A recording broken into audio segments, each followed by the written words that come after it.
heard the term earworm before, let me explain.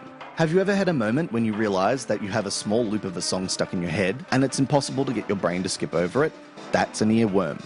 DeathFall by Jocus Games is the gaming equivalent of an earworm, and while there could be something grand beyond the walls of this game, you feel like you're stuck in some never-ending loop that never attempts to break free.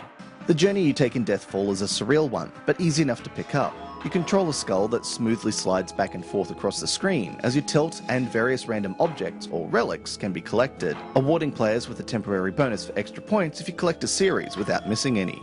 Obstacles regularly complicate the process, with physics-based challenges requiring you to either bounce, push, or smash your way past objects to collect relics, while occasional spike traps can drain one of 3 lives you have available to get as far as possible. Visually, DeathFall is like a surreal, macabre illustration given life, and despite the sepia-toned environments, there's a lot of interesting variations in the style.